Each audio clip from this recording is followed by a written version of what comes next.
Hey y'all, we're going to look at our 3.4 notes today. We are learning how to write linear equations, so what we've been doing all of Unit 3. But this time we're going to talk specifically from real world situations because that's the most relevant to you guys. Okay, so that is our goal, to write linear equations, but from more verbal descriptions this time instead of from a graph or from a table. So, some key things that we should be able to do. Identify the given information in a verbal description, so look for keywords, and we'll talk about what some of those keywords are. And then write that equation in slope-intercept form if you're given a rate of change and then a starting amount. So when given a rate of change or slope and then a starting amount. And then also write an equation in standard form if you're given two rates and a total. So there's going to be two different types of word problems that you're going to see, verbal descriptions.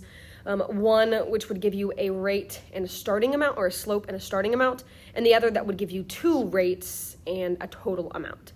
And so the form of linear equation that you write it in is dependent on what information you're given. So let's review really quickly. Slope-intercept form is y equals mx plus b, where m is the slope, but remember that's also called the rate of change, and the b value is your y-intercept. That's also going to be where we plug in our starting amount.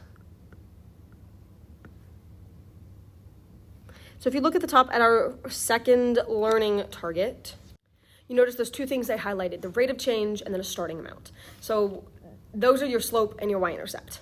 That's why I've written both those things on there. And then if you're given two rates and a total amount, that's where you're going to plug it into standard form.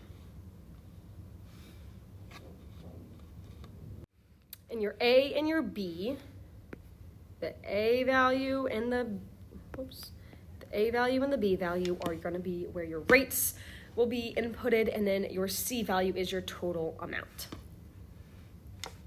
So now that we know that, let's go ahead and look at some examples, and we'll talk about the differences between when to write in slope-intercept form and when to write in standard form. So let's read example number 1 together. Each case of paper costs $37.99. The company that sells the cases of paper charges a flat rate shipping fee of $6.95, no matter the number of cases purchased in a single order. Write the linear function that models the total cost, T, for a single order of C cases.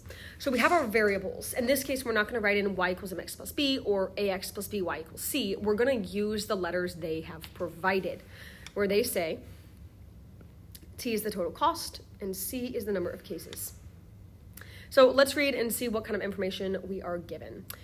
If we're looking for, we know this is going to be a slope-intercept form, so we know we're putting this in y equals mx plus b, which means we're looking for a rate and a starting value. Some keywords when looking for slope or rate of change. So keywords for slope. Each, per, right, every. Those words are going to say that. So in the first word is each case of paper costs this. Well, how much is it per case of paper? $37.99. That is going to be my slope, guys. So each case of paper costs $37.99. That's the important information we're looking for, and that's going to tell us our M value.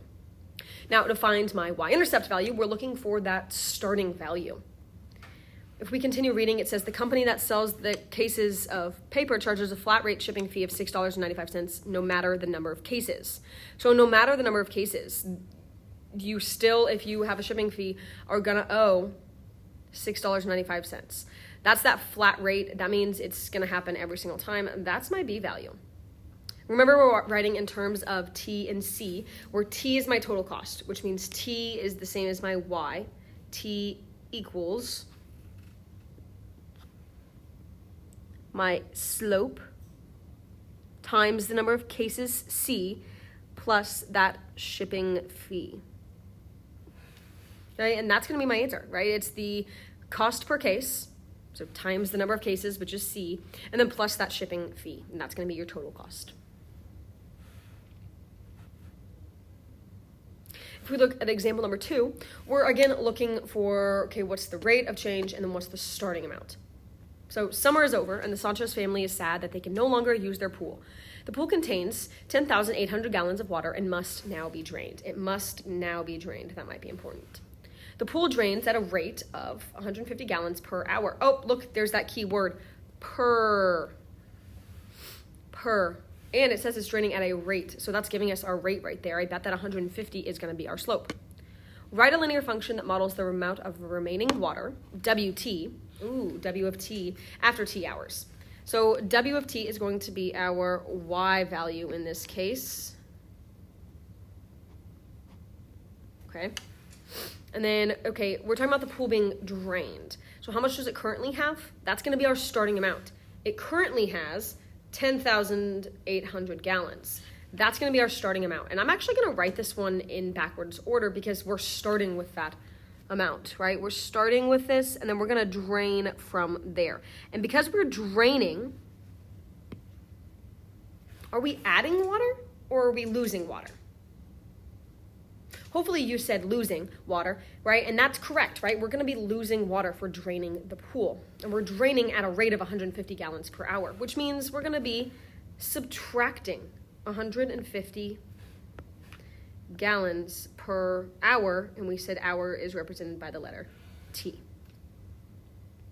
Okay, this is still in y equals mx plus b form. It's just written in a different way because oftentimes in real world problems, it makes the most sense to have the y-intercept first because you're subtracting from that starting amount. Okay, and that's perfectly acceptable. This is how you would see it written if it was a multiple choice problem. That is how you would see it. Okay, so again, looking for those keywords. For rate of change or slope, you're looking for per, each, every, and whatever number is attached to that, that's going to be your slope. And then the starting amount is going to be given to you as well. It is important to read the whole problem though, because if you didn't read the must now be drained part, you would not have realized that we should be subtracting that slope, and you might think we're adding. Now let's look at some standard form, writing an ax plus by equals c. Again, we might not use those letters, but we might. Just depends on what the problem tells us to, what variables, what letters to use. So Tracy is making a large batch of granola. She needs to buy walnuts and almonds. Walnuts cost $3 per pound and almonds cost $2 per pound. Right there you should see we're given two rates. Remember, that is what is going to set us apart from slope-intercept form and standard form. Is in standard form you'll be given two rates. You see per twice. Walnuts cost $3 per pound and almonds are $2 per pound. And then she spends a total of that much money on these ingredients. Then write an equation. If we refer back here to our lovely standard form, it says your A and your B value are going to be your rates, and then the total amount is C. So we're going to write it in exactly that form, and it tells us to use walnuts as X and almonds as Y. What I'm going to do so I make sure that I don't make a mistake for that is I'm actually going to go into my problem and label walnuts X, $3 per pound, almonds Y. Okay, because I promise you they'll have an answer choice where they've switched the numbers and they've put different letters with different numbers. So if we're writing in an ax plus by equals c, we know it's going to be something x plus something y equals my grand total, which we know is $30.25. Which one goes with which? Well, walnuts is x, and it says walnuts cost $3 per pound, so it should be 3x. And almonds cost $2 per pound, and almonds was y. So there you go. But if this is a multiple choice problem, you would for sure see these two things switched. So go up in the problem and label them. Label, label, label. Okay, that's going to be your biggest asset, is labeling that x and the y or whatever the variables are so that you don't make a mistake. In fact, if you want to write over to the side so you remember, like especially if it's not given to you, like walnuts is x, almonds is y, something like that can help you. And then you can remember, okay, yep, that's the $3, something like that, that's the $2. Something to help you kind of organize your information. That's awesome. And we'll do that on this next one. So example number 4. Every time Santiago spends money, he puts his spare dimes and nickels into a jar. He starts to collect a lot of money over time. He now has $78.25. I think that's gonna be our total. Write an equation that models the total value of dimes and nickels. So this one's easy. Dimes is D and nickels is N. We're using the letters that make kind of sense for the problem. Okay, well, wait, we're not given rates. Did you see any rates? I sure didn't, but guess what? Do we know how much a nickel is worth? How much is a nickel worth? 5 cents. And you got it right like that because we're talking about it in terms of dollars in our total. And then dimes, 10 cents. So there you go. So instead of X and Y, we're going to use N and D. It's going to equal our total of $78.25. Nickels are 5 cents and dimes are 10. So that is going to be my final answer there. Okay, but kind of writing this over on the side helps me kind of organize my idea. Okay, get lots of practice with this. I promise you, the more practice you see, the better you will be with it. It's not going to tell you, hey, you're going to write this one in slope-intercept form, or hey, you're going to write this one in standard form. You're going to have to realize, are you being given a rate of change and a starting point, or are you being given 2 rates and a total?